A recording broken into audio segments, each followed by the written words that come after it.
All right, today we're tackling a really difficult story, one that certainly captured national attention earlier this year. We're doing a deep dive into the investigation surrounding the killing of 11-year-old Audrii Cunningham in Livingston, Texas. Yeah, it's a deeply tragic case, and one defined by, as you said, intense focus and incredible speed. Hmm. A huge search that unfortunately ended with a devastating discovery only 5 days after she vanished. That's right.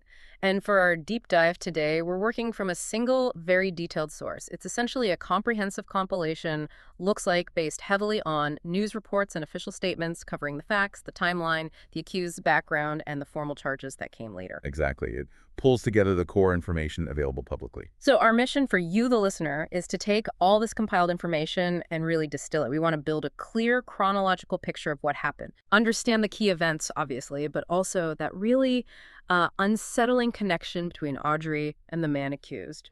And critically, we need to understand what the eventual indictment, specifically at the 2 counts of capital murder, what that actually means in this context. And looking through this material, what just jumps out immediately is how quickly everything escalated. You know, how fast those worst fears were seemingly confirmed. It went from a missing person case to a homicide investigation. Almost overnight, it feels like. Yeah, the speed is stark. Okay, so let's unpack this. Let's start right at the beginning with the timeline, the moment she disappeared. Right? So Audrii Cunningham, she was 11 years old, born in 2013. She was reported missing on February 15th, 2024. This was in Livingston, Texas. The basic situation was she didn't show up for her school bus, didn't make it to the stop. And the response, according to the source, was immediate. An Amber Alert was issued very quickly. That signals right away that authorities believed she was in, grave danger. That's a crucial detail, isn't it? The Amber Alert isn't automatic. It means specific criteria were met, suggesting an abduction or high risk. Exactly. It requires specific belief of endangerment. So from the very outset, the perception was this wasn't just a child who wandered off briefly. The alarm bells were ringing loud right from hour one. Okay, so the alert is out, the search is on. What was the first sort of major development mentioned in the source? Well, major in a heartbreaking way. 2 days later, that's February 17th, investigators found her backpack. It was located near Lake Livingston. Ah, okay. The backpack. That's never a good sign in these cases, but it does provide a physical clue. It absolutely does. While it's, a terrible find, forensically and logistically, it's critical. It shifts the search. Suddenly you have a geographical anchor. Right. Instead of searching everywhere, they can focus around that lake area, the waterways. Precisely. It likely redirected significant resources to that specific zone, the lake, the river nearby. It put them, unfortunately, on the path to the eventual discovery. And that discovery, the conclusion of the search, it came just a few days later, February 20th. That's 5 days after she was initially reported missing. 5 days. Her body was recovered. The source says in the nearby Trinity River. Mm-hmm. The Trinity River. That 5-day window from missing to recovery, it really underscores the urgency the resources poured in, but also just the terrible finality of it all. It does. And, the speed of that recovery, finding her body, it instantly shifted the entire focus from search and rescue to homicide investigation. But importantly, the search for Audrii wasn't the only thing moving fast. What do you mean? Well, the source material indicates law enforcement had already, let's say, identified a primary suspect very, very early on. And that's where the context, the background information in our source gets really, really unsettling. Okay, let's go there. Let's talk about the suspect, the accused. The name is Don Steven McDougal, 42 years old. Right, Don McDougal. And this is the part that's just hard to grasp. This wasn't, a random stranger abduction, the kind we often fear most. Not at all. The source details a relationship it's chilling in hindsight. McDougal was described as a friend of Audrei's father. A friend of the father, okay. But it's more than that. He wasn't just like a buddy who came over sometimes. He lived there. The source says he lived in a trailer located right on the family's property. Wow. Okay, living on the property. That's incredibly close proximity. Extremely close. And integrated into their lives. Critically, the source notes he sometimes transported Audrii.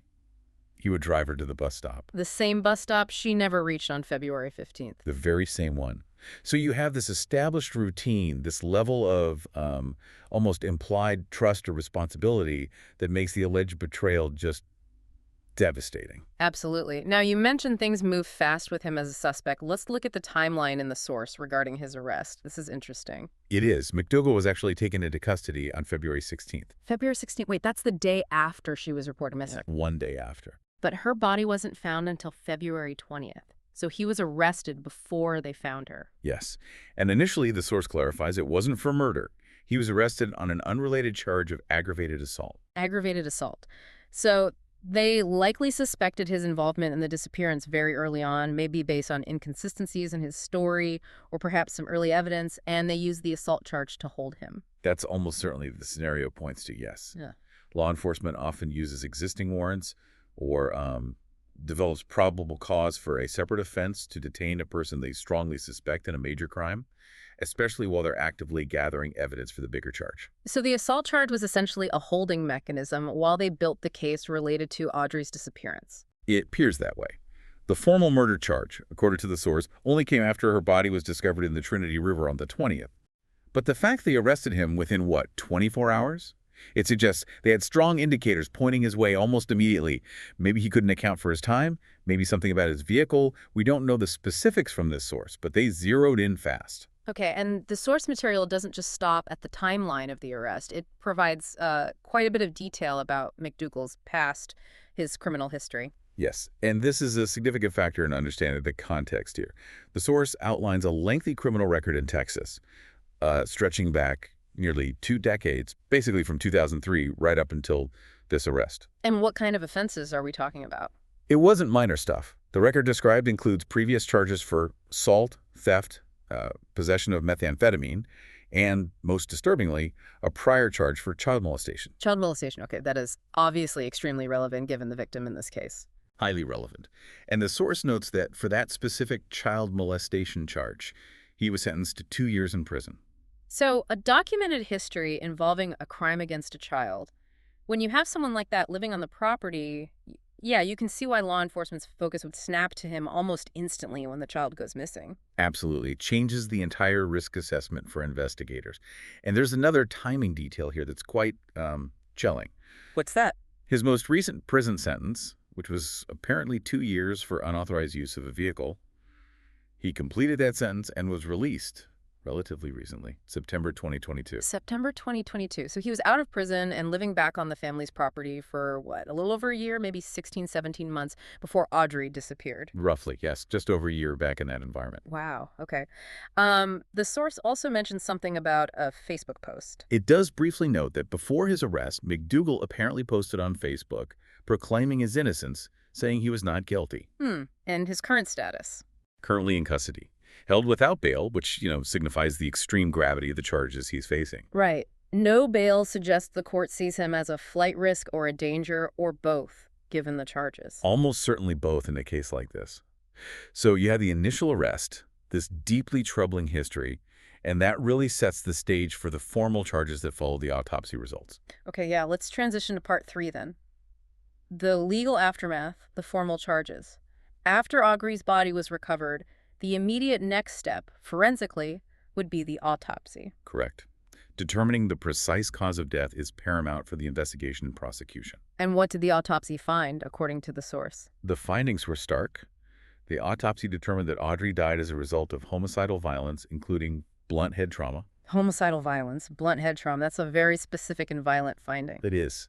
And that clinical determination, homicidal violence, provides the crucial medical evidence needed for the prosecution to move forward with the most serious charges available under the law.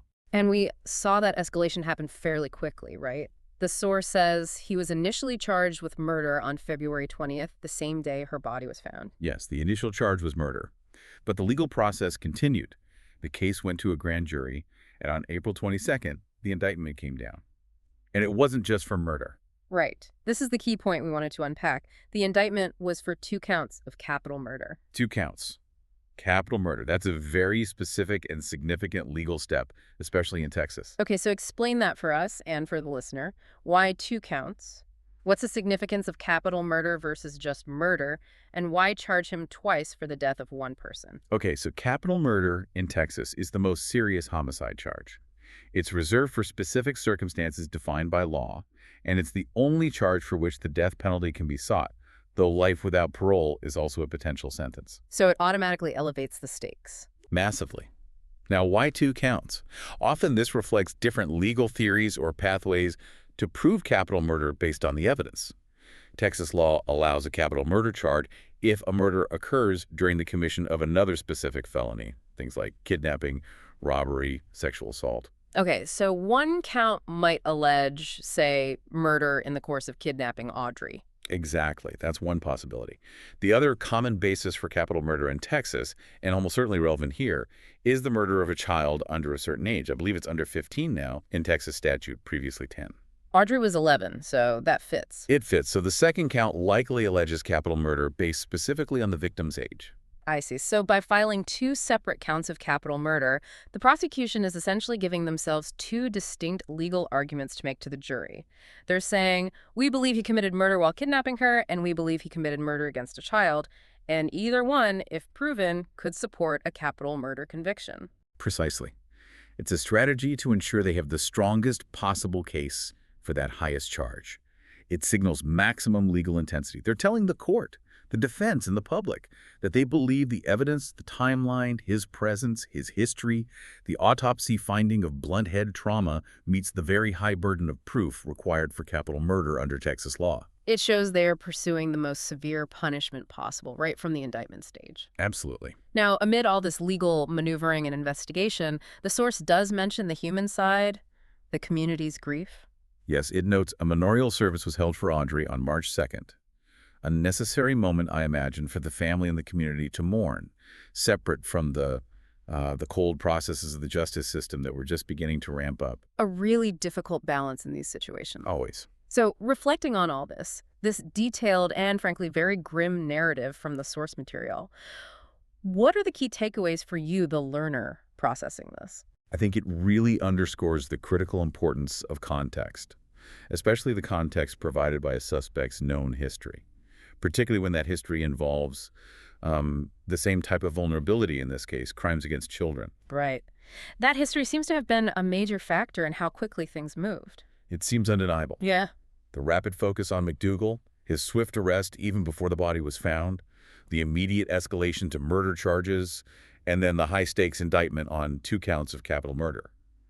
It all seems to flow directly from that confluence of factors. The timeline, the brutal cause of death, and that deeply disturbing context of his prior conviction and his relationship with the family. Okay, so let's summarize those key facts we've distilled for the listener. We have the dynamics.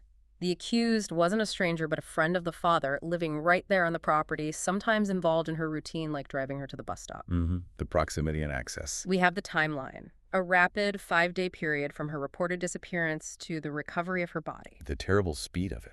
We have the cause of death, determined by autopsy as homicidal violence involving blunt head trauma. The specific violent act. And finally, the legal outcome so far. Not just murder, but an indictment on 2 distinct counts of capital murder, leveraging specific Texas statutes related to murder during another felony, like kidnapping and the murder of a child. Exactly. Those are the core pillars established by the source material. And that indictment really sets the stage for what comes next. It really does. This case is now defined by the extremely high stakes set by those capital murder charges. And given the facts laid out in the source, particularly that prior conviction for child molestation combined with these 2 capital counts, the legal battle ahead will be intensely focused on proving those aggravating factors beyond a reasonable doubt. Which leads us to that final thought for the listener to consider. Yeah, question really to think about further. Based on everything we've unpacked from this source, how often and maybe how significantly does a suspect's documented prior criminal history seem to factor into the prosecution's strategic decision to pursue the absolute maximum charge available, like capital murder? And perhaps more subtly, how might that known history shape the narrative they ultimately construct as the case potentially moves towards a trial? That's a heavy question. It touches on legal strategy, potentially jury perception, and the weight of the past and the present, a deeply sobering analysis of the facts compiled here and the complex legal road ahead. Thank you for walking us through this material today. My pleasure. It's important to understand these details.